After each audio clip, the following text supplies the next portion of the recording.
Speaker, I move to declare vacant the position of Chairperson of the Committee on Appropriations. There's a motion. The chair hears no objection. Said motion is carried. Chairmanship ng House Committee on Appropriations idineklarang bakante sa balik sesyon ng Kamara. Isa sa mga kauna-unang naaresto ay isang miyembro ng Armed Forces of the Philippines. Siya ay nakasibilyan pero hindi off-duty na po siya. Pero siya rin ay naaresto. Sundalo kasama sa mga nahuli sa unang 2 araw na pagpapatupad ng election gun ban. This is my personal opinion that there appears to be a grand conspiracy to conceal a criminal enterprise within the PNP. Department of the Interior and Local Government naniniwalang may grand conspiracy sa hanay ng Philippine National Police kasunod ng paghahain ng kaso sa 30 pulis bunsod ng umano'y pagtatanim ng ebidensya at mishandling sa nakumpiskang 900 kilos ng shabu noong 2022. As we announce the good news for the month of January, gusto lang namin pong i-anunsyo sa ating mga customers na meron po tayong pagbaba na halos 22 centavos kada kilowatt hour. Nasa 16 billion pesos na refund sa mga customer pinaghahandaan ng ihain ng Meralco sa Energy Regulatory Commission. Halos 22 centavos per kilowatt hour na bawas singil sa kuryente, epektibo ngayong Enero.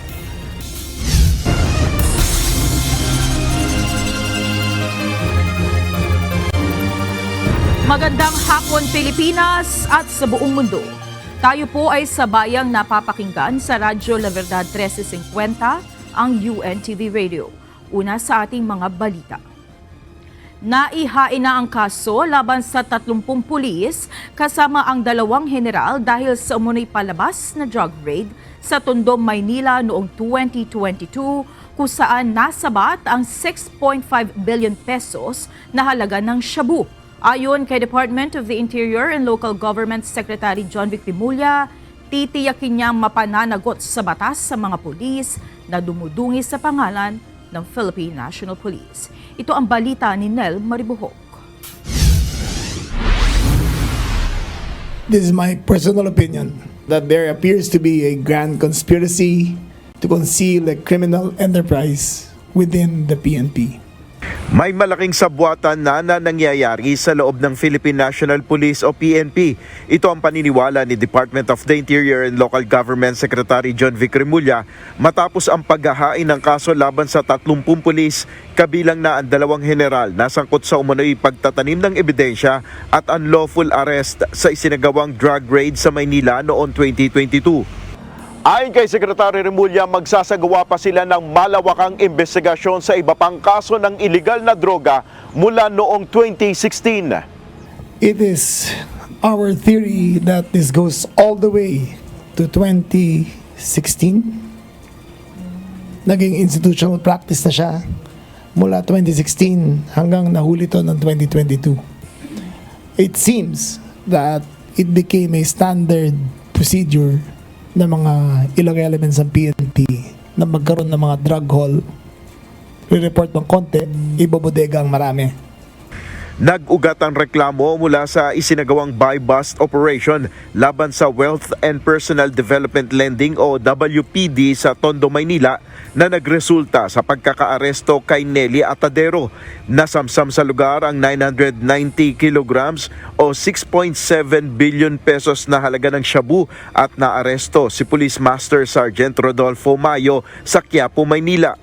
Ang pagkakaaresto kay Mayo at Atadero sa umunoy buy-bust operation ay palabas lamang o simulated at ang salaysay ng pulisya ay salungat sa CCTV footage na ipiniresenta ng CIDG at ng National Police Commission o NAPOLCOM. Batay sa CCTV footage na ipinakita na rin noon ni dating DILG Secretary Ben-Hur Abalos, October 8, 2022 pa lamang ay nakita ng nakaposa si Mayo taliwas sa sinasabing naaresto pa lamang siya noong October 9. Si Sergeant Mayo ay ineskortahan sa loob ng WPD Lending Office at bumalik sa sasakyan ng 3 beses at pinaniniwala ang pinabukas sa kanya ang vaults sa loob ng building. Nakita rin sa CCTV footage ang paglilipat ng mga bag at luggage sa ilang sasakyan. Ayon sa NAPOLCOM, ang mga luggage ay pinaniniwala ang naglalaman ng illegal na droga. The third chapter of the Mayo case will show operatives hauling away large portions of the drugs, among others, located at a WPD lending office. From 1:48 to 2:20 p.m., members of the Intelligence and Foreign Liaison Division, IFLD for brevity, under the PIDEG group, were seen misappropriating from the large amounts of shabu found at the WPD lending office. Nangyari ito bago ang formal na deklarasyon ng naturang illegal drug operation na pinaniniwala ang isa umanong buy-bust operation at nagresulta nga sa pagkakaaresto kay Atadero. Ayon kay Secretary Remulla, hindi pa rin lusot sa investigasyon si dating PNP Chief Rodolfo Azurin. Hindi siya kasama sa DILG, NAPOLCOM, kasi nung hearing ng case ito, retired na siya. But it does not make him impervious sa case build-up ng DOJ. Samantala, isinailalim na sa restrictive custody at dinisarmahan ng Philippine National Police ang 22 sa 30 pulis na kinasuhan. Ayon kay Police Regional Office 3 at PNP spokesperson Police Brigadier General Jean Fajardo, sa 30 pulis na akusado, 2 na dito ang nagretiro na. 1 ang nag-resign sa serbisyo, 3 ang nag-avail ng optional retirement at 2 ang natanggal sa serbisyo. Kabilang sa nagretiro na ay si dating Lieutenant General Benjamin Santos, habang kabilang naman sa na-dismiss ay si dating Master Sergeant Rodolfo Mayo. Si Mayo ay nananatiling nakakulong sa Camp Bagong Diwa, Taguig City. Ang pulis din mo naman po bilang respondents ay meron din po silang kakapatan na magsumiti po ng mga kontra-ebidensya to prove their innocence or wise or otherwise. So yung kanilang kakapatan din naman po ay rerespetuhin din naman po ng Department of Justice. Nel Maribuhok, UNTV News and Rescue. Diyos ang aming sandigan, serbisyo publiko ang aming pinahalagahan. Suportado ng liderato ng pambansang pulisya ang gagawing paglusaw o pagtanggal sa area police commands. Halos 200 mga opisyal ng PNP ang apektado nito o mawawalan ng posisyon, kabilang na ang 26 na general. Pero wala naman umano itong magiging epekto sa promosyon ng mga opisyal ng pambansang pulisya. Ito ang balita ni Lea Ilagan. For now, ang stand po ng PNP is there is a urgent need to really dissolve the area police commands po. Inaprubahan na ng National Police Commission noong December 27, 2024 ang deactivation o pagbuwag sa Area Police Command bilang Special Support Unit ng Philippine National Police. Kabilang dyan ang Area Police Command Southern Luzon, Northern Luzon, Visayas, Eastern at Western Mindanao. Ayon kay Police Regional Office 3 Director at PNP spokesperson Police Brigadier General Jean Fajardo, base sa desisyon ng NAPOLCOM, nadodoble na ng APC ang trabaho ng mga regional headquarters. Kaugnay nito, nasa 26 na general at 158 na second-level officers ang maaapektuhan. Gayunman, sinabi ni Brigadier General Fajardo na hindi naman magkakaroon ng domino effect o epekto sa promosyon ng ibang senior officers ng PNP ang posibleng pagtambak o pagdigsa ng mga general at iba pang opisyal ng pambansang pulisya mula sa lulusawing Area Police Command. Bunsod nito, hindi aniya bibiglain ni PNP Chief Police General Romel Francisco Marbil ang paglusaw o pagbuwag sa APC hanggat walang malilipatan ang mga maaapektuhang opisyal. Po tayong mga anticipated retirements po in the coming weeks if not months po. So definitely for those generals who will be affected po for ng deactivation po ng APCs po, kasama po sila dito sa mga projected po na magpi-fill up naman po ng vacancy as a result po itong mga naapektuhan po at deactivation po ng APC. This is primarily the reason why the GPNP requested na slowly lang po na muna yung transition until such time ika nga mailagay natin sa mga tamang posisyon itong mga particularly the third level officers from police colonel up, at meron tayong mga 2-star also at 1-star nga po is scheduled to retire. Isa aniya sa tinitingnan ng PNP na maaaring paglipatan sa mga ito ay ang itatayong Police Regional Office 18 on Negros Island Region. Maging ang panukala na dagdagan ang miyembro ng Command Group o Deputy ng Chief PNP, kabilang ang Deputy Chief for Investigation at Deputy Chief for Cybercrime.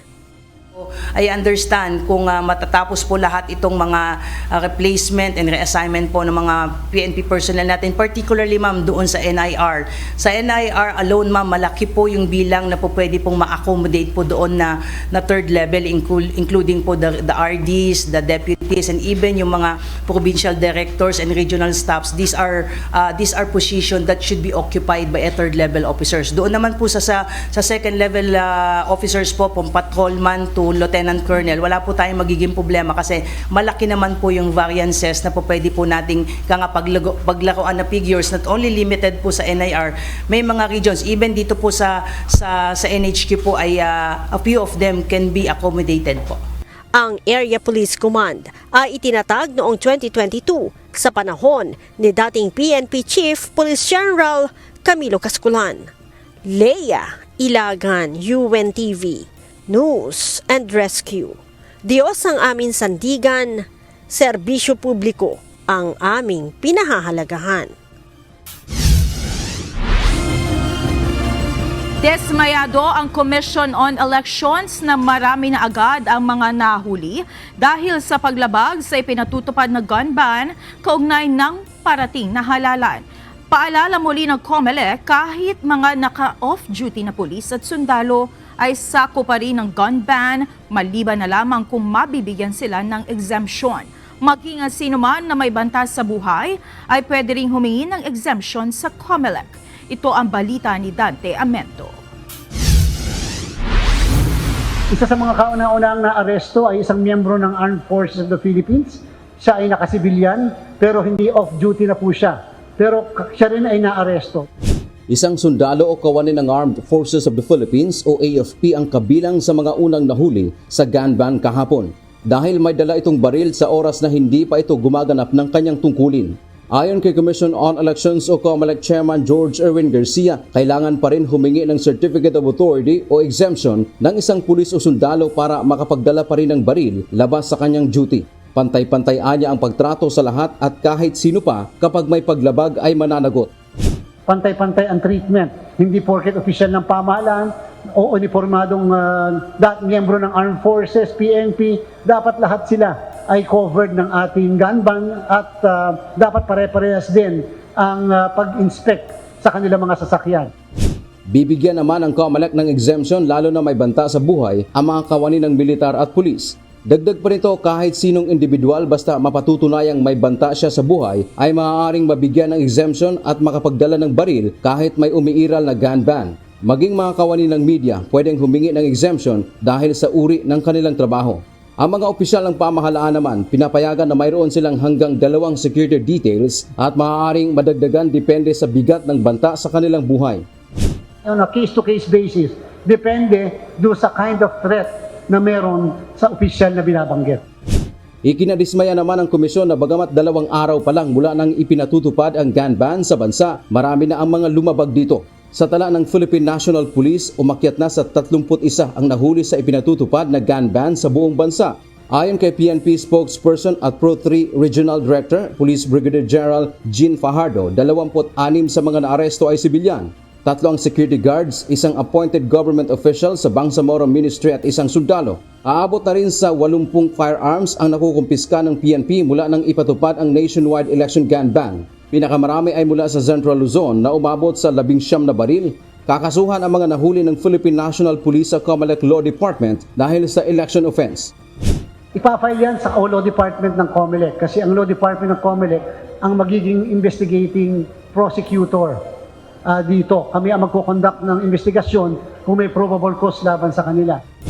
Kapag nakarating sa korte ang kaso at nahatulan, kabilang sa parusa ay 1 hanggang 6 na taong pagkakakulong habang buhay na hindi pwedeng tumakbo sa anumang posisyon sa gobyerno at aalisan na rin ng karapatang bumoto.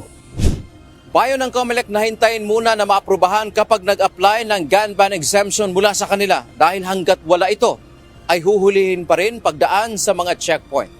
Dan Tiamento, UNTV, News and Rescue. Diyos ang aming sandigan, serbisyo publiko ang aming pinahahalagahan. Nais ngayon ng Commission on Elections o COMELEC na magsama ng kanilang mga tauhan ang Department of Social Welfare and Development o DSWD at mga lokal na pamahalaan sa pamamahagi ng pera sa ilalim ng ayuda sa Kapos ang Kita Program o AKAP. Ito ay para masiguro na walang politiko o kaanak nila nakasama sa pamamahagi ng nasabing ayuda. Bahagi ito ng safeguard upang hindi naabuso ang pondo pabor sa mga kumakandidato.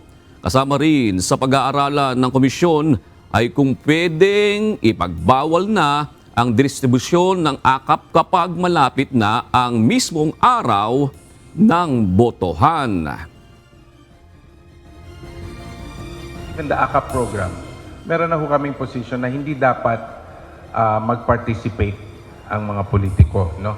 But when it comes to the actual items or matters which are being given out, sabi ho ni Chair, masidhi po namin pag-uusapan yan. All I can say at this point is that I hope my colleagues on the NBank will join me in being stricter, much stricter than we were in the 2023 BSKE.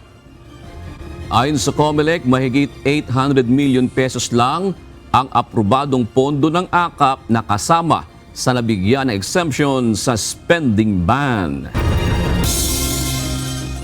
Idineklarang bakante ang posisyon ng chairperson ng House Committee on Appropriations sa resumption ng sesyon ng Kamara ngayong araw.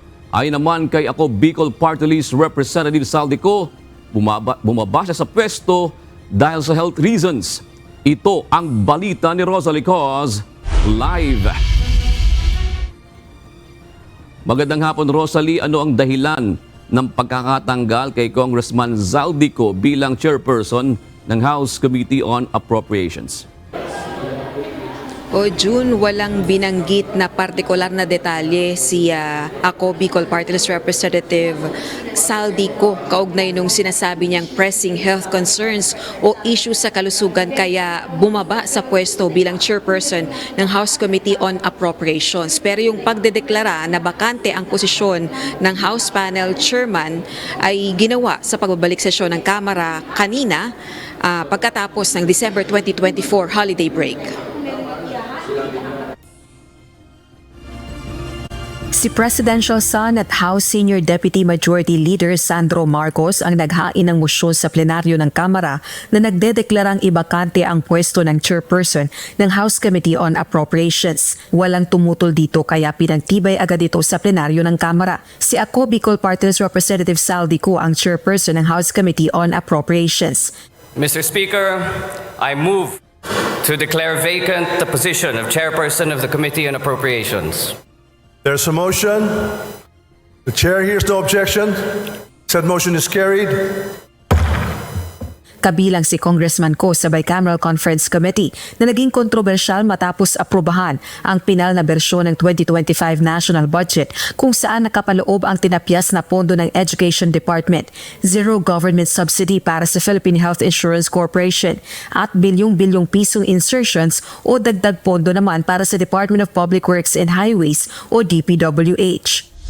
Samantala, wala namang pinanggit si Speaker Romualdez kaugnay ng issue ng impeachment complaints laban kay Vice President Sara Duterte. Pero kung si House Deputy Minority Leader, ACT Teachers Party List Representative Franz Castro ang tatanungin, naniniwala itong ngayong linggo may development na sa impeachment complaints laban kay VP Duterte. Posible anyang ma-refer na ang tatlong reklamo sa tanggapan ni Speaker Romualdez ngayong linggo mula sa opisina ni House Secretary General Reginald Velasco. Isa ang kongresista sa mga nag-endorso ng ikalawang reklamo laban sa Vice Presidente kaugnay ng paggastos ng confidential funds nito. Inaasahan natin within the week ay maipasa na ito kay Speaker para makagawa naman ng aksyon na si Speaker. Ma-refer ito sa Committee on Justice para simulan na yung proseso ng impeachment. Oras na ma-refer ang impeachment complaints kay Speaker Romualdez, kinakailangang maisama ito sa order of business ng Kamara sa loob ng 10 session days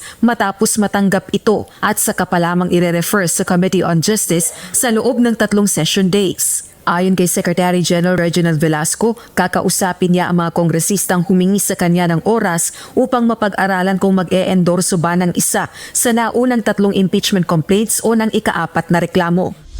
Sa pagbabalik sesyon naman, iginiit ni Speaker Romualdez na pagtutuunan ng pansin ang oversight functions ng Kamara upang tugunan ng ilang hamong patuloy pa rin kinakaharap ng bansa gaya ng mataas na presyo ng bilihin at kuryente. In the coming weeks, we will hold oversight hearings to ensure that people's money serves the people's needs. We will investigate the smuggling and hoarding that undermine our farmers and inflate food prices. We will probe 206 billion pesos in disallowed expenditures by the National Grid Corporation of the Philippines, ensuring energy reforms that lower electricity costs. Bukod dito, tuloy pa rin ang investigasyon ng Kamara sa issue ng confidential funds. And we will scrutinize the alleged misuse of confidential funds, for no peso must go unaccounted for. Samantala, nagbigay naman ng kani-kanilang opinyon ang ilang kongresista kaugnay ng isinasagawang peace rally. Sana lang ay hindi ito yung katulad na sinasabi ko no, na baka pagtatakip lang ito doon sa impeachment no, kay Sara Duterte. Lahat naman po yan ay karapatan ng ating pong mga mamamayan na magkaroon po ng maayos na paghahayag ng kanilang damdamin. Samantala, June, wala pang pinagtitibay ang Kamara kung sino ang papalit sa nabakanting posisyon ni Congressman Ko sa House Committee on Appropriations. Balik sa iyo, June. Rosalie, doon ba sa committee na yan ng appropriations sa House, usually ba kailan siya busy? Kailan busy itong committee na to? Di ba pagka budget? At bukod doon, anong panahon pa ba busy sila? Oo, June, nagiging busy o abala yung House Committee on Appropriations kapag ka na-isubmit na ng Executive Branch o ng Malacanang yung proposed budget ng kanilang sangay ng pamahalaan at isinasagawa yan usually after ng SONA ng Pangulo na tuwing Hulyo. So around that period, it's either July, October, September, around September onwards, nagiging busy yan. Isa sa mga pinakamahalagang mandato ng House of Representative yung pagbusisi nga ng budget, panukalang pambansang budget. At dito yan unang dumadaan sa House of Representatives sa pamagitan ng House Committee on Appropriations. So around that time, August, September, nag-uumpisa na pag-aralan at repasuhin yung panukalang pambansang pondo, June. May sinabi ba si Congressman Saldico kung ano yung kanyang karamdaman kaya siya nagbitiw doon sa committee na yan? Yun nga, June, wala siyang partikular na detalye kung ano ba yung kanyang karamdaman o sinasabing pressing health issue kaya siya napilitang magbitiw sa pwesto, pero ang binabanggit niya sa kanyang inilabas na statement sa mga tauhan ng media ay nagpapasalamat siya sa kanyang mga kasamahan dito sa Kongreso dahil tinanggap yung kanyang pagbibitiw sa pwesto. Right. Maraming salamat, Rosalie Cos, nag-uulat na live mula sa House of Representatives. Natuloy na ngayong araw ang virtual meeting sa pagitan ni Pangulong Ferdinand Marcos Jr., outgoing United States President Joe Biden at Japanese Prime Minister Shigeru Ishiba. Pangunahing tinalakay sa pulong ang patuloy na pagpapalakas ng trilateral cooperation ng Pilipinas, Amerika at Japan. Kabilang dito ang ukol sa ekonomiya, teknolohiya, climate cooperation, clean energy at peace and security ng tatlong nasyon. Ayon kay US President Biden, makasaysayan ang nabuong trilateral partnership lalo na pagdating sa larangan ng maritime security, economic security, technology cooperation at high-quality infrastructure investments. Kumpiyansa ang outgoing US President na ipagpapatuloy ni President-elect Donald Trump ang magandang relasyon na ito sa Pilipinas at Japan. Walang magbabago sa alyansa ng Pilipinas at Estados Unidos pag-upo ni President-elect Donald Trump. Ayon kay Philippine Ambassador to the United States, Jose Manuel Romualdez, kumpiyansa siyang mananatili ang matibay na relasyon ng dalawang bansa sa ilalim ng bagong US administration. Ito ang balita ni James Bontuyan. I think we're in the right place. The Philippines will continue to have a strong alliance with the United States.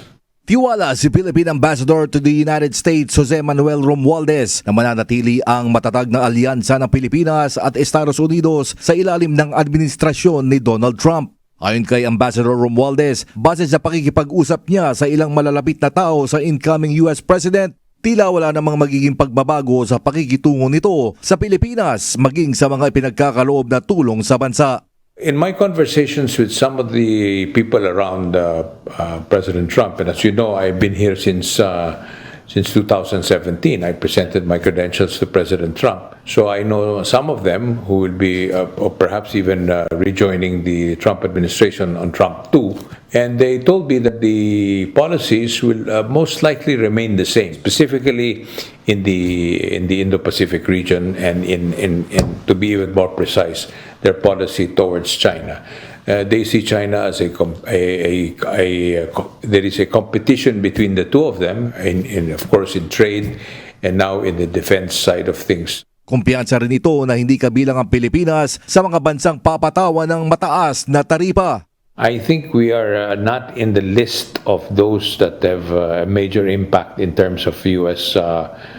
Trade imbalances. No, we have a slightly surplus with the United States, so I don't think that that's going to be anything significant that President Trump will be concerned about. Kung meron man aniya silang alalahanin sa ngayon, ito ay ang planong mass deportation ni Trump sa mga undocumented individuals na nasa Amerika. Kaugnay nito, pinayuhan ni Ambassador Romualdez sa mga Pilipinong walang kaukulang papel o may expired na dokumento sa Amerika na alamin ang legal na proseso at maghanap ng paraan upang maging legal ang kanilang pananatili sa bansa. The immigration policy will be one that we expect to be a very strict one. I think that his pronouncements are very clear that they will really start deporting those that have illegally entered the United States. We've been having a lot of meetings with not only our consulates, but some of the kind-hearted Filipino-American lawyers associations. In fact, I had one yesterday, and they volunteered to give the advice to Filipinos and their rights to be able to take that legal path. Sa huli ay inilinaw ni Ambassador Romualdez kung bakit hindi naimbitahan sa darating na January 20 inauguration ni President-elect Trump si Pangulong Ferdinand Marcos Jr. The policy of the State Department that it practices since the 1800s, they normally invite only the representatives of the government in Washington, D.C. So basically, we're talking about ambassadors. Heads of state have never really been invited since from the 1800s nga. Kaya there's a confusion. Maraming daw confusion sa atin that hindi naimbita si President Marcos. But the fact of the matter is, they don't really invite heads of state. James Bontuyan, UNTV News and Rescue, Maryland, USA. Diyos ang aming sandigan, serbisyo publiko ang aming pinahalagahan. Narito naman ang mga balita sa iba't ibang panig ng mundo, ihahatid ng ating global correspondent na si Marvy Delfin mula sa Australia.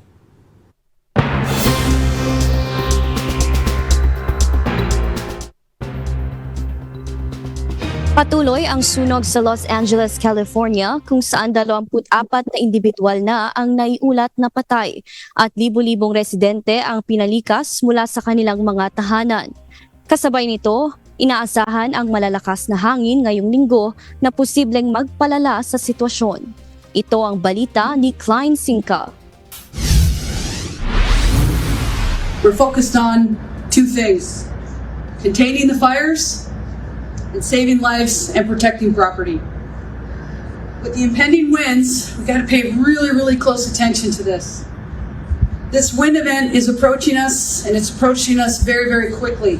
Nananatili sa critical fire weather ang Southern California dulot ng wildfire. Kasama rito ang mababang humidity at malakas na hangin na maaaring umabot ng 50 miles per hour o 80 kilometers per hour na maaaring magpalala sa mga sunog at magdudulot ng panganib sa mga kalapit komunidad. We need your help as much as you need our help.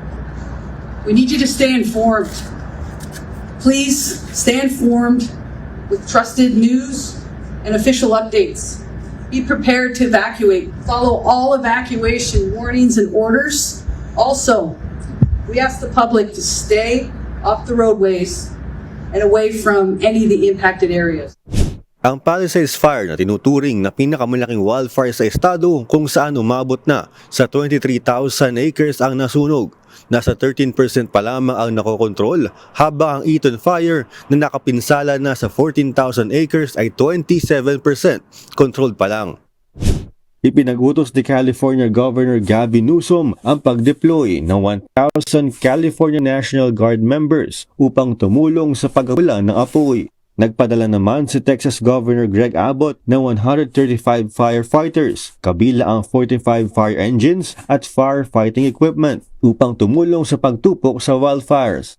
Binatikos naman ni President-elect Donald Trump ang response ng mga opisyal sa California at tinawag itong isa sa worst catastrophes sa kasaysayan ng bansa. Klein Zinca, UNTV News and Rescue, USA. Diyos ang aming sandigan, serbisyo publiko ang aming pinahalagahan.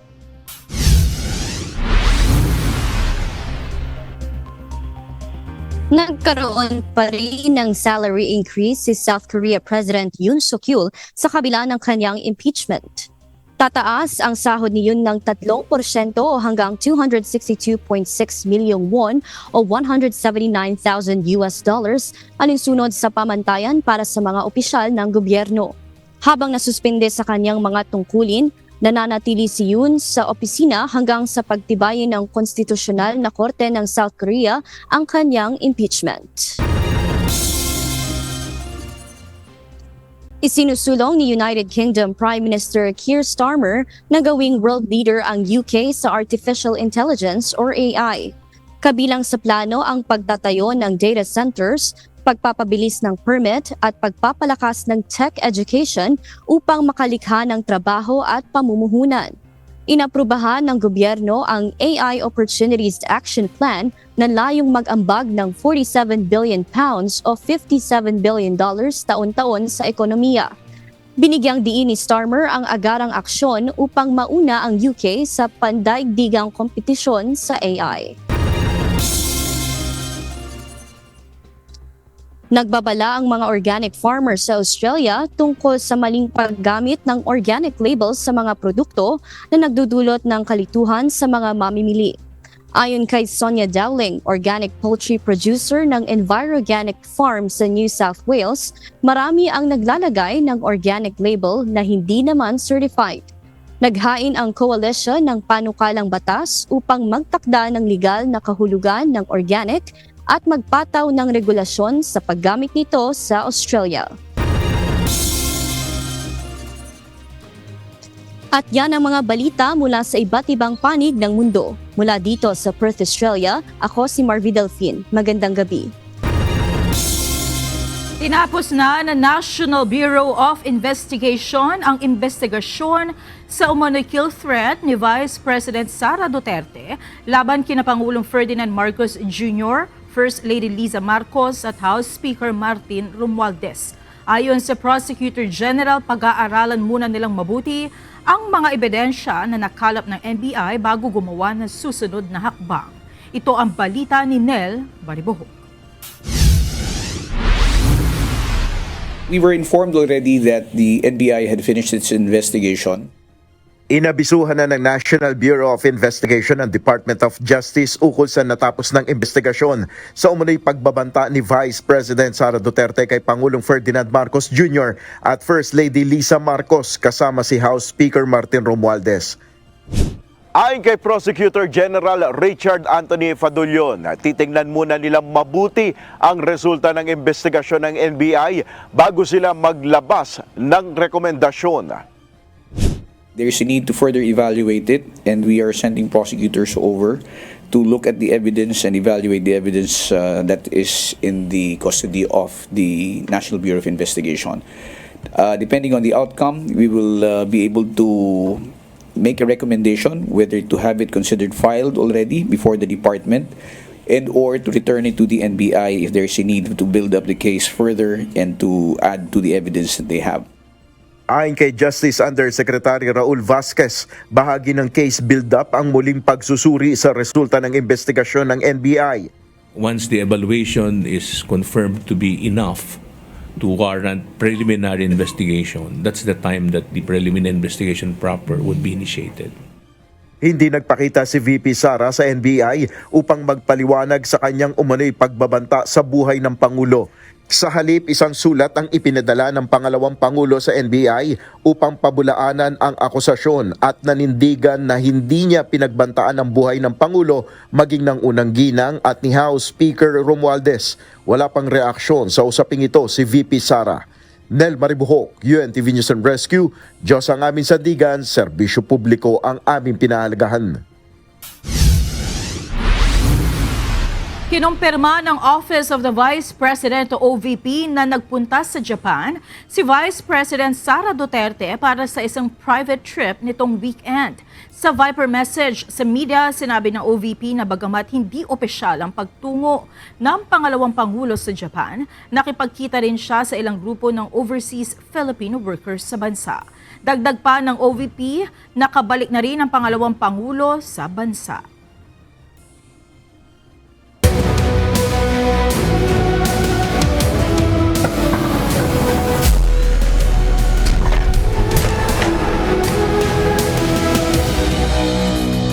Pasok na sa quarterfinals ng UNTV Cup Season 11 ang Comelec Vanguards at SSS Pension Boosters. Samantalang nagpaalam na sa liga ang rookie team BJMP Greyhounds with a big win kontra sa NHA Home Masters. Ito ang balita ni Bernard Adis.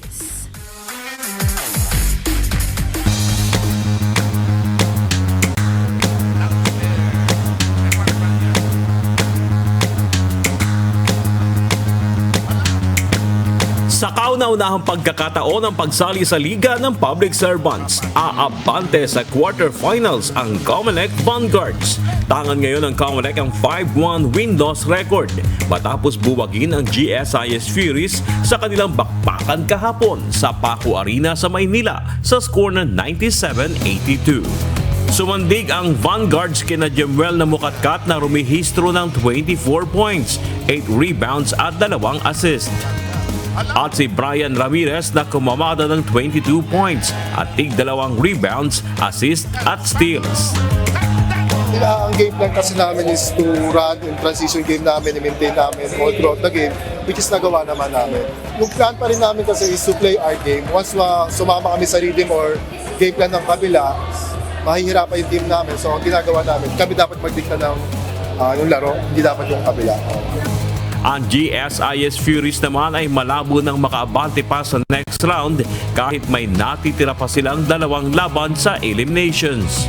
We'll see what kind of adjustments that we can make and hopefully we'll get yung second win namin.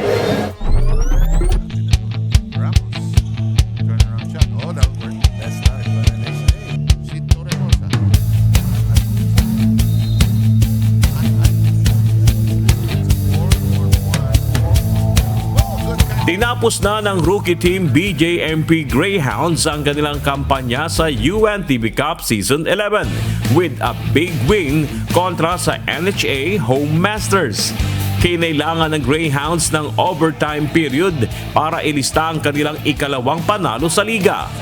Big factor sa opensa ng BJMP sina Cerilio Maghop na humataw ng 21 points at tig-4 na rebounds at assist.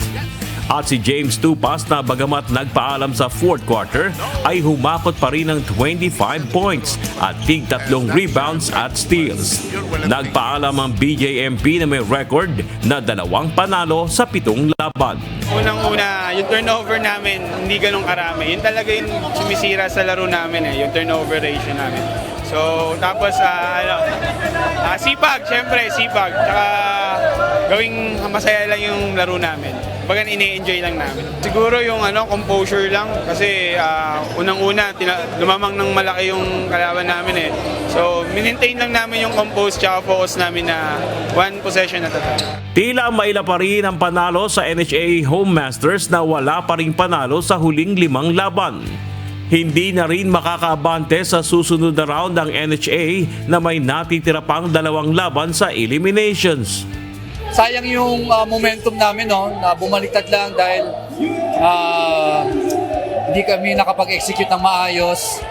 At the same time, pag nararattle kami, especially yung mga guards, hindi nila alam kung saan position yung spot namin. So nawawala kami dun sa play na yun.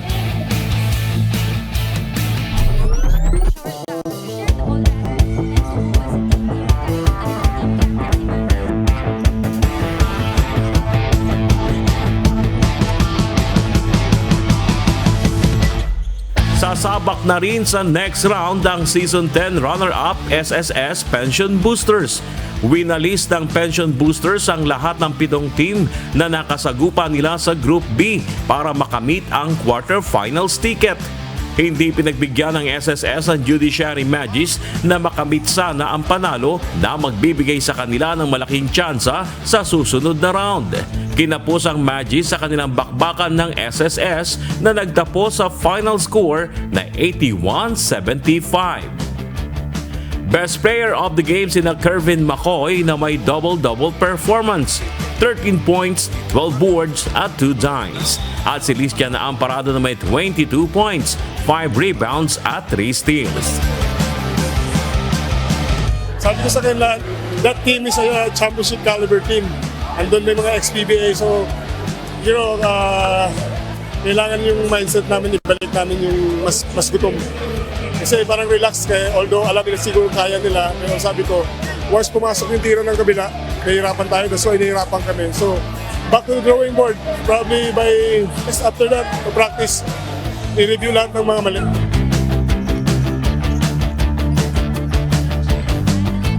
We gave up a lot of fouls and we gave them a lot of free throws.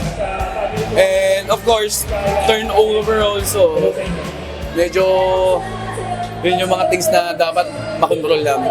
Hopefully maging kompleto na yung lineup ko kasi nabigla kami, biglang nawala yung Ibanez ko. So nawalan ako ng parang coach dun sa loob So isa din sa mga factor yun.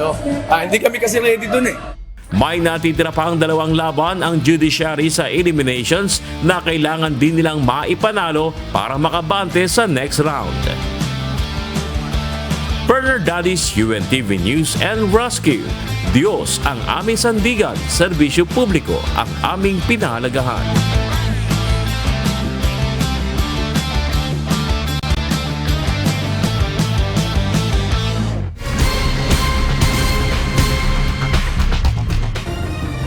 Tinulungan na UNTV News and Rescue ang lalaking biktima dahil sa pangbubugbog sa Tacurong City.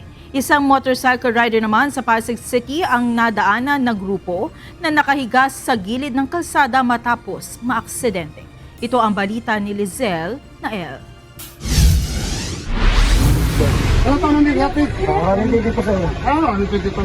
Nakatanggap ng tawag sa radyo ang UNTV News and Rescue Team mula sa concerned citizen tungkol sa isang insidente ng panununtok sa Mabini Street, Barangay Poblacion, Tacurong City pasado alas 7 ng gabi. Mag-aangka ng mata at may gasgas sa kaliwang siko ang biktimang si Daryl Balaño, 21 anyos. Agad itong binigyan ng pangunang lunas ng grupo. Ayon sa biktima, nagiinuman sila kasama ang kanyang mga kaibigan nang bigla na lamang umano siyang sinuntok ng isa sa kanilang mga kasamahan dahil sa di pagkakaintindihan. Nilapatan naman ng first aid si Daryl na tumanggi nang magpadala pa sa ospital. Nakahiga na sa gilid ng kalsada ang isang motorcycle rider nang madatna ng UNTV News and Rescue sa Visitation Street, San Joaquin, Pasig City, pasado 2:00 kaninang madaling araw. Na makausap ng team ang rider ay may pagkalito pa ito sa pangyayari at iniinda ang pananakit ng kanyang kaliwang tuhod. Kinilala ang rider na si Ryan John Vanig na taga Kanyogan, Pasig City. Ayon sa residente ng lugar, nakahiga na ang biktima nang makita niya ito at di inakalang aksidente ang nangyari. Nakahiga lang siya, wala na ibang napansin. Nadaan lang talaga ako, diretso lang din ako. Nung dumating ako doon, nilingon ko pa siya, pero nakatayo yung muto, kaya sabi ko hindi siya nakakente, baka nakapapahinga lang. Nagtamo ang pasyente ng mga gasgas sa kaliwang paa at kanang binti na agad namang nilapatan ng pangunang lunas ng rescue team. Tumanggi na rin si Vanig maging ang mga kamag-anak nito na dalhin pa siya sa ospital.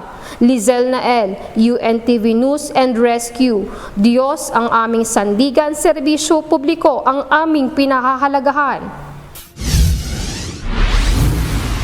Epektibo ngayong buwan ng Enero ang bawas singil sa Manila Electric Company o Meralco. Habang ang Maynilad at Manila Water magpapatupad naman ng ikatlong rate increase na inaprubahan ng water regulator, Serhion. Samantala, muling tataas ang presyo ng mga produktong petrolyo simula bukas, Enero 14. Ito ang balita ni Asher Cadapan Jr. As we announce the good news for the month of January, gusto lang namin pong i-anunsyo sa ating mga customers na meron po tayong pagbaba na halos 22 centavos kada kilowatt hour. Bawas singil sa kuryente ang salubong ng Manila Electric Company o Meralco sa mga customer sa pagpasok ng taong 2025. Sa halos 20 sentimong tapya sa kada kilowatt hour, bababa ng nasa 44 pesos ang babayaran ng isang residential customer na kumukonsumo ng 200 kilowatt hour kada buwan. 66 pesos naman para sa 300 per kilowatt hour consumption, 88 pesos para sa 400 kilowatt hour at 109 pesos kung ang konsumo ay umaabot sa 500 kilowatt hour. Ayon kay Meralco spokesperson Josel Dariaga, pangunahing dahilan nito ay ang mas mababang presyo sa spot market bunsod ng pagbuti ng supply situation sa Luzon grid matapos mabawasan ang power demand. Ang dahilan ng reduction po natin sa overall rates primarily ay due to the reduction in the generation charge na bumaba po ng 30 centavos per kilowatt hour, very slight reduction sa transmission 0.0032. Taxes po 6 centavos halos yung reduction, dala na din po yan ng reduction sa generation cost and another reduction in a tax component. Kinumpirma rin ng Meralco ang pagbabalik sa mga customer nito ng sobrang singil simula July 2022 na pinapayagan naman ng batas. Batay sa kwenta ng Meralco, umaabot ng nasa 16 billion pesos ang kabuang halaga nito na inaasang lalaki pa sa final computation ng power distributor. Kung maalala natin, yun yung estimate namin last October 2024. Pero at that time, wala pang order or issuance from the ERC regarding what they call the lapse period. Ngayon, since nagkaroon na ng resolution ng ERC at sinabi ang lapse period ay until June 2025, so now there's basis for actually filing that proposed refund for the lapse period beginning July 2022. So ngayon yun naman pinaghahandaan ng Meralco na i-file sa ERC. Nauna nang sinabi ng Energy Regulatory Commission o ERC na dapat itong i-file ng Meralco sa unang quarter ng taon at mararamdaman ito ng mga customers sa April 2025 bill. Samantala, ang Maynilad at Manila Water magpapatupad naman ng dagdag singil simula ngayong buwan. Ito ang ikatlong bahagi ng rate increase na inaprubahan ng Metropolitan Water Works and Sewerage System o MWSS noong 2022. Mahigit 7 pesos kada cubic meter ang dagdag singil sa sewered lines ng Manila Water at halos 6 na piso kada cubic meter sa mga unsewered lines na gaya ng sa residential customers. Habang ang Maynilad, nasa 8 pesos kada cubic meter ang itinaas ng presyo at nasa 7 pesos naman sa mga residential customer. Okay lang naman. Kumbaga para sa pagbaba ng kuryente, malaking bagay din sa amin. Ayun, sa tubig naman, patas lang. Para naman sa presyo ng mga produktong petrolyo, panibagong oil price hike ang nakaamba bukas, January 14. Sa abiso ng mga oil company, tataas ng 90 sentimos ang kada litro ng diesel, habang 80 sentimos naman ang magiging dagdag sa presyo ng gasolina at kerosene. Walang mangyari sa biyahe ng mga taxi. Ito, gutom ang mga driver. Panireklamo sa akin ng mga driver ko, anong gagawin ko? Operator ako, pero hirap ang taxi. Ito na ang ikalawang linggo ng pagpapatupad ng dagdag singil sa mga produktong petrolyo simula nang pumasok ang taon. Asher Kadapan Jr., UNTV News and Rescue. Diyos ang aming sandigan, serbisyo publiko ang aming pinahalagahan. Malaki ang ibinaba ng presyo ng bigas sa international market nitong unang linggo ng 2025. Bunsod nito kumpiyansa ang Department of Agriculture na mas mapapababa ang maximum suggested retail price ng mga imported rice sa bansa. Samantala, mas palalawigin din ng kagawaran at local government units ang pagbebenta ng NFA rice ngayong 2025. Ito ang balita ni Evan Alvarez. Very sharp yung decline ng prices ng rice sa international market, which means to say yung ating maximum suggested retail price for imported rice for 5% at 25%, most likely siguro sa mga susunod na araw will further go down. Malaki ang ibinaba ng bentahan ng bigas sa international market, lalo na ang mga nanggagaling sa bansang Vietnam at Thailand na pangunahing pinag-aangkatan ng Pilipinas ng bigas. Ayon kay Agriculture Assistant Secretary Arnel de Mesa, pinakamalaki ang binaba ng presyo ng Vietnam rice. Ang 5% broken rice nito na $510 noong December 10 ay $434 per metric tons na lamang ngayong January 10, 2025. Habang ang 25% broken naman ay $409 na lamang mula sa presyong $454 noong nakaraang December. Dahil dito, maaaring bumaba ng less than 50 pesos per kilo ang 25% broken na imported rice. It could be lower kasi yung initial na computation sa 50, mataas na yung presyo sa international market. Ito na bumababa, definitely it will go down below 50 pesos yung 25% broken. Sa kasalukuyan dito sa Bahay Toro, Quezon City, mayroong mabibiling 46 pesos na well-milled rice, habang 47 pesos naman para sa regular milled rice. Ayon sa Department of Agriculture, patuloy ang kanilang mga ginagawang aksyon upang lalo pang mapababa ang presyo ng bigas sa merkado. Yung mga nangyayari ngayon sa presyuhan nga sa international market at yung significant volume, yung kasapatan o dami ng bigas na meron tayo ngayon, if you look at the law of supply and demand. Dagdag ni De Mesa, ang pagbaba ng presyo ng bigas ay dahil din anya sa mga monitoring at intervention na ginagawa ng kanilang kagawaran kasama ang Department of Trade and Industry o DTI. Samantala, pag-uusapan naman ng DA at iba pang kinauukulang ahensya ang pagpapalawig ng pagbebenta ng National Food Authority o NFA rice sa mga local government unit. Kasi ang LGU yung nasa front ng sila may kapangyarihan at otoridad sa mga palengke, sa mga lalo na rin doon sa pag-impose din ng mga penalty sa mga pamilihan. So very important yung coordination with local governments, especially starting here with the National Capital.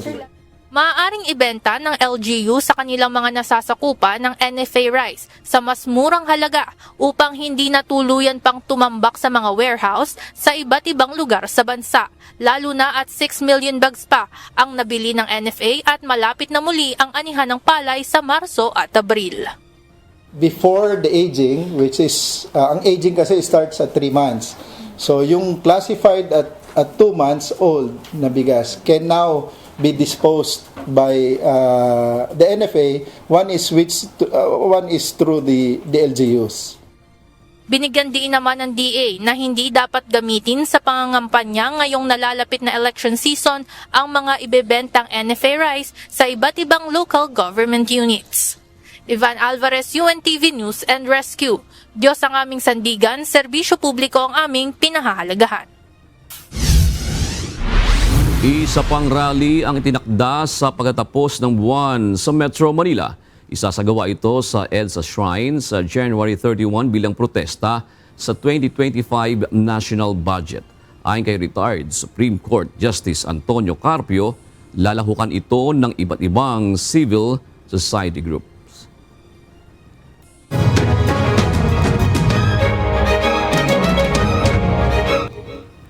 Isa ang napaulat na nasawi sa naranasang mga pagbaha sa Bicol Region dulot ng shear line. Isinailalim ngayon sa balidasyon ang naturang casualty. Ito ang balita ni Jerry Galicia, live.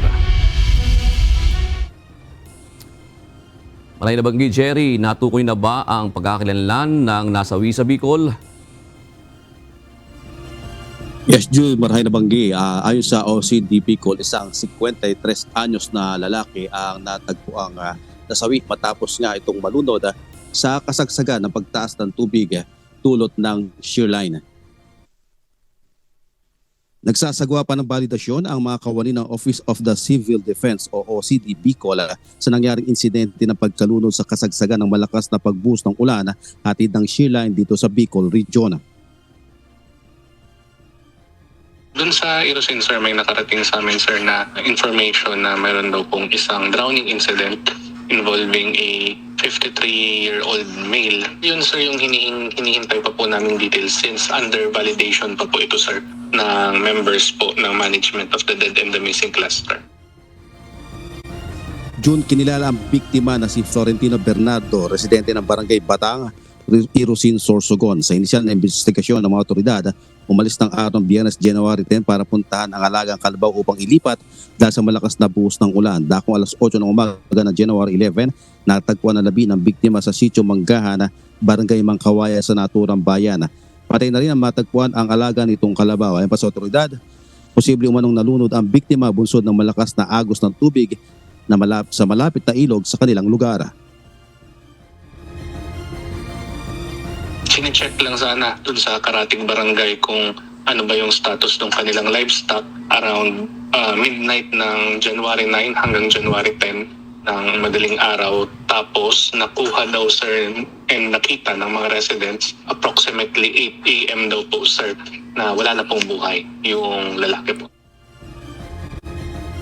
June, paalala ng OCD Bicol na laging makinig sa paalala ng mga nakakasakop na Disaster Risk Reduction Management Office hinggil sa mga nilalabas na advisory sa sama ng panahon sa kanilang mga lugar.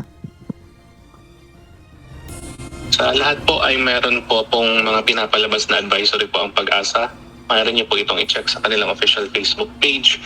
And masumunod po tayo sa ating mga local DIRM offices kung ano po ang dapat nating gawin para ma-ensure na safe po tayong lahat.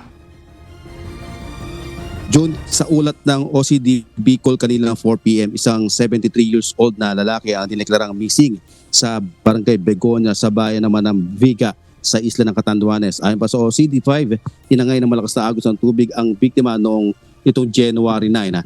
At sa kanya nagpapatuloy pa ang paghahanap ng mga kawani ng MDRRMO sa naturang biktima. Yan ang ulat. Balik sa iyo, June. Maraming salamat, Jerry Galicia. Nanunuot sa buto ang nararamdamang lamig ngayon sa Baguio City. Ito ay matapos bumaba sa 13.8 degrees Celsius ang temperatura kahapon mula nang pumasok ang amihan season. Ito ang balita ni Grace Doctolero. Natala po natin yung pinakamababang temperature so far po this year 2025, which is 13.8 degrees Celsius po. Possible po, no, kasi based po sa ating historical data, usually po na-reach po yung lowest temperature po by last week po ng January or February po. Kaya pwede po na tuloy-tuloy po na bumaba po yung maranasan ng temperatura po dito sa Baguio City. Lamig to the bones. Kung ang lowest temperature sa may aircon na 18 degrees Celsius, nakakangatog na, paano pa kaya ang 13.8 degrees Celsius? Kaya naman sulit ang pagdayo ng mga turista dito sa City of Pines at na-enjoy nila ang malamig na klima. Binibili ko po kayo na magdala ng mga gamit na kung saan magamit nyo po upang protektahan yung inyong katawan sa lamig. Kasi sa pag-akyat nyo dito sa Baguio, talagang sobrang lamig ng panahon. As in, mararamdaman mo yung lamig na yung kamay mo is kumukulubot. Napakaganda ng Baguio at babalik-balikan niya yung Baguio talaga. Lalo na yung mga pagkain nila dito, masasarap. Ayon sa Pag-asa, ngayong buwan ng Enero hanggang buwan ng Pebrero, mararanasan ang mas malamig na temperatura dahil sa paglakas ng hanging amihan. Kaya kahit tanghaling tapat at babad sa arawan, nakasuot ng makakapal na jacket o damit ang mga residente dito sa Baguio. Ang iba pa nga may baon pang balabal, bonnet, patong-patong pang damit, nanonood kasi ang lamig dito. Last January 26, 2024 po, natala po natin yung single digit which is 9.8 degrees Celsius po. Di ba inalis yung possibility na makaranas po tayo ng single digit po. Especially na po, naramdaman natin na medyo malamig na patuloy po pong lumalamig yung panahon po natin dito sa Baguio City. Samantala, posibleng pumalo sa 13 degrees Celsius ang pinakamalamig na temperatura sa Mountain Province at 14 degrees Celsius sa Ifugao. Nagpaalala naman ang City Health Services Office sa publiko, lalo na sa mga turista ngayong panahon ng taglamig. Ang mga turista, they enjoy the cold, no? They enjoy the cold. Nakikita natin, naka pa rin sila. Naka miniskirt, naka shorts, naka sleeveless, but just siguro one day lang yon, pero siguro kailangan magdala na rin sila ng warm clothes, ng thick sweaters para naman po kasi the cold also brings us some illnesses, cough and colds, constriction of our veins. Ayon pa kay Dr. Brillantes, maiging panatilihing hydrated ang katawan sa pamamagitan ng pag-inom ng tubig o warm drinks. Ang sarap talagang magkape lalo na kapag malamig ang panahon. Pero alam nyo ba mga kasangbahay, ayon sa mga eksperto, kapag iinom ka ng isang basong kape, kailangan mo ding uminom ng isang basong tubig para hindi mahirapan ang ating kidney.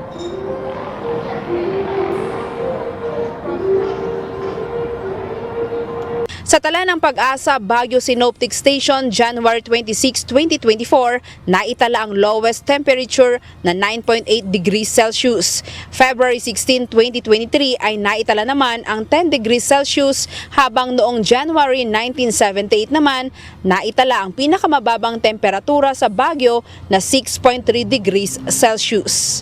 Grace Doctolero, UNTV News and Rescue. Diyos ang aming sandigan, serbisyo publiko ang aming pinahahalagahan. Ikinabahala ng Office of Civil Defense ang desisyon ng Bagos City at lokal na pamahalaan ng La Castellana ang pagpapauwi sa mga residenteng nasa 6-kilometer extended danger zone mula sa bulkan. Bunso nito na muling pagpapakita ng senyales ng pagputok ng bulkang Kanlaon. Ito ang balita ni Gladys Tuabi. We have allowed residents to go home in as much as they have been staying for almost 1 month, and they have the desire to go home. However, we have conducted information education campaign and strengthened their disaster readiness should the alert level rise into alert level 4. Higit 400 residente sa Bagos City ang pinayagan ng makauwi sa kanilang tahanan matapos ang higit 1 buwang pananatili sa evacuation center. Ito'y alinsunod sa desisyon ng City Disaster Risk Reduction Management Council. Sa kabila ng apela ng Office of Civil Defense na isaalang-alang ang naging desisyon nitong pagpapauwi. Pagtitiyak ng ahensya, nakalatag na ang kanilang contingency plan sa posibleng worst-case scenario. Our contingency plan has been updated from time to time, and all our mechanisms or disaster management mechanisms are in place. Our cluster approach is in place as well, and our especially our logistics and our transportation are already in place. Kung iaakyat man sa Alert Level 4 ang bulkan, 14,000 residente ang inaasahang maapektuhan sa lungsod. Kabilang sa mga inihanda ng LGU ay ang pagpreposition ng mga sasakyang gagamitin bilang first response sa mga upland barangays na apektado. Bukod dito, inihahanda na rin ang pansamantalang paglilipatan ng mga evacuee sa mas maayos at ligtas na lugar. As of now, our site development is in Barangay Napoles, here in Baguio City. It is a government-owned land, or approximately 7 hectares of land. On Thursday, we will be beginning to put up our traditional bahay kubo in that area. And we will be transferring those in the regional evacuation center to the relocation area by the end of the month. Samantala, minamadali ngayon ng Department of Social Welfare and Development na makapag-produce at makapagpadala ng 100,000 kahon ng family food packs bilang relief operations sa Negros Island. Layo nitong punuin ang warehouses ng Negros Occidental at Negros Oriental upang matiyak na may sapat na makakain at agad na magagamit ang mga apektadong residentes sa lalawigan. Lalo na at inaasahang tataas pa ang bilang ng mga evacuee kung aakyat sa Alert Level 4 ang bulkan. Pagtataya ng mga otoridad, aabot sa higit 190,000 individuals ang maaapektuhan kung itataas pa sa mas mataas na alert status ang Bulkang Kanlaon. Gladys Tuwabi, UNTV News and Rescue. Diyos ang aming sandigan, serbisyo publiko ang aming pinahahalagahan.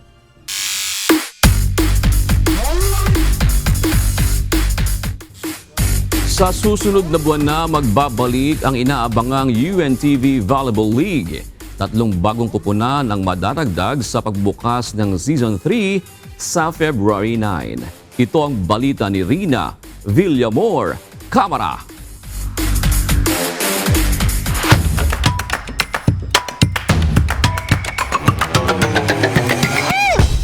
UNTV Volleyball League Season 3 nagsagawa ng isang pre-season bilang paghahanda sa nalalapit nitong muling pagbubukas sa darating na Feb 9, 2025 sa PhilSports Arena. Kaya tara, samahan niyo ako. Isang pre-season ang isinagawa sa AFP Wellness Gym sa pangunguna ni Commissioner Ronnie Magsanok sa 8 koponan na maglalaban-laban sa pagkakampyonato sa UVL Season 3. Kasama na dito ang mga dati ng koponan ng AFP Lady Gunners, PNP Lady Patrollers, BFP Lady Firefighters, DFA Emissaries at COMELEC Suffragettes. 3 bagong ahensya din ang makikisa sa advokasya ni Kuya Daniel Rason ngayong taon sa larangan ng volleyball at ito ang mga koponan ng NHA Home Masters, PhilHealth Consulta Health Insurers at National Center for Mental Health o NCMH Wellness Warriors. Ang pre-season ay isinasagawa upang malaman ang kakayahan ng bawat koponan at para na din maibalanse ang torneo at maging patas ito sa lahat. Napakahalaga nitong araw na to kasi unang-una, yung ating 8 mga UVL teams, importanteng makita nila yung isa't isa. Pangalawa, kailangan malinis natin ang eligibility requirements at yung ibang mga bagong rules na ilalatag natin for UVL Season 3. Napaka-importante na maintindihan nila kung ano yung nakalaan, kung ano yung haharapin. At higit sa lahat, napakahalaga rin na makita ng mga bagong teams kung paano natin itinatakbo at kung gaano kaayos ang paglalatag ng ating volleyball competition sa UNTV Cup. Bukod sa mga pre-season matches, nagsagawa din ng technical meeting sina Commissioner Ronnie Magsano kasama ang technical head na si Erlindo Eusebio para mapag-usapan ang mga bagong patakaran na ipatutupad ngayong taon. Ilan dyan ang pagdagdag sa bilang ng mga import players na pwedeng kuhanin ng mga ahensya para makatulong sa kanilang koponan. Mula sa dating 4, ngayon ay maaari na ang 5 import. Para sa ibang koponan, liban na lamang sa AFP at PNP na nasa top 2 ng team standings noong nakaraang season. Play 3 at a time sa mga import players sa bawat set at katulad pa rin noong mga nagdaang seasons na play all ang rule para lahat ng mga public servants na mga ahensya ay mabigyan ng tsansa na makapaglaro. Katulad din sa ruling sa FIVB, tuwing 2 sets na ang palitan ng court at iniklian sa 30 seconds ang kada timeout na noon ay nasa 1 minuto kada timeout. Para sa bagong koponan ng NCMH, ito na rin ang kanilang pagkakataon na maipakalat ang mensahe ng mental awareness sa publiko. Unang-una po, it's a pleasure and an honor na kami po ay napili na sumali po dito sa prestigious UNTV Cup. Ito po ay isang paraan po ng aming ospital ng National Center for Mental Health upang sa ganoon po ay mas lalo naming mapalawig po ang awareness po sa ating mental health.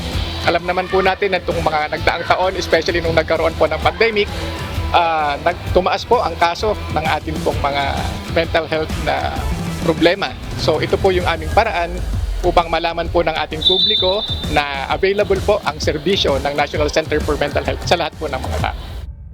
Ito na ang 3 taon sa pagsasagawa ng Women's Volleyball Tournament ng UNTV Sports and Charity na siyang konsepto ni Kuya Daniel Rason na ang hangarin ay makatulong sa mga napiling benepisyaryo ng ahensya.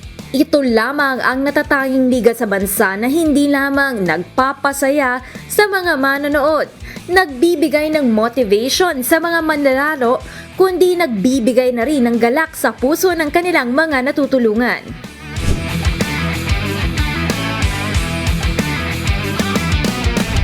Kaya naman it's always a hashtag win and win, win in sports and win for charity. Dito lang yan sa UNTV Sports and Charity Family. Abangan nyo po ang muling pagbubukas ng UVL Season 3 sa darating na Feb 9, 2025 sa PhilSports Arena.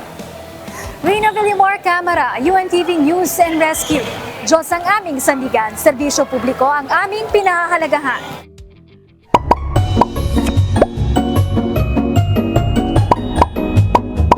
What?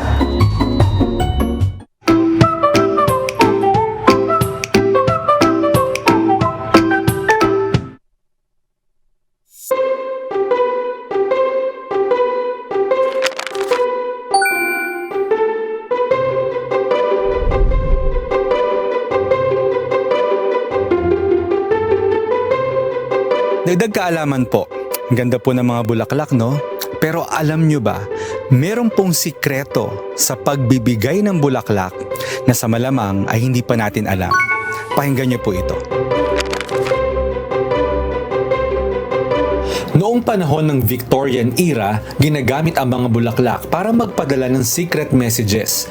Wala pa kasing text noon, kaya kung gusto mong magsabing I love you, magbigay ka ng pulang rosas. Kung I'm sorry, puting daisy naman. Alam mo ba ang tulip ay galing sa Turkey pero naging simbolo ng pag-ibig sa Europe? At ang mga orchid na sumisimbolo ng kakaibang kagandahan ay tumutubo sa halos lahat ng kontinente. May mga bulaklak rin na tumatagal tulad ng everlasting flower at lavender na pwedeng gawing pangdekorasyon para hindi ka makalimutan ng taong binigyan mo. Ang sunflower, bukod sa pagiging simbolo ng kaligayahan, sumisimbolo rin ito ng katapatan dahil tulad ng araw, lagi itong nakatingala at sumusunod sa liwanag. Kaya't huwag pong kalimutang magbigay ng bulaklak dahil sa bawat talulot, mayroong mga damdamin at kwento na hindi mo kayang sabihin sa salita na kayang sabihin ng mga bulaklak. Sana po may natutuhan kayo at laging tatandaan, mapalad po ang tao na nakakasumpo ng karunungan at ang tao na nagtatamo ng kaunawaan.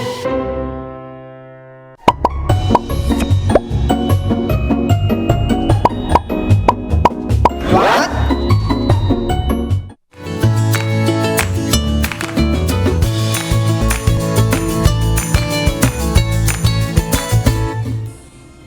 Batiin na natin yung ating mga kausing ngayong araw po ng Lunes.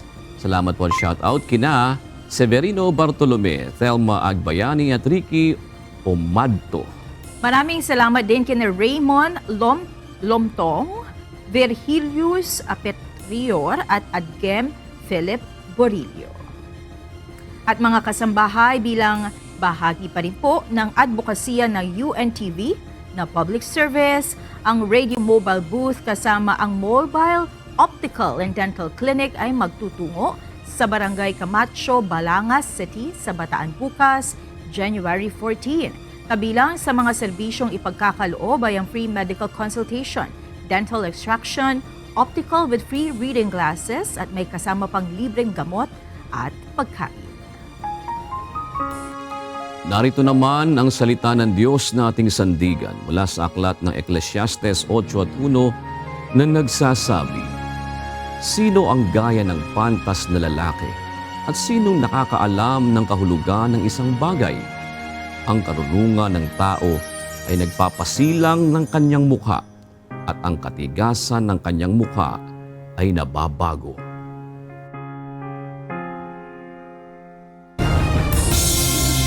At yan ang naging kabuuan ng ating balitaan ngayong gabi.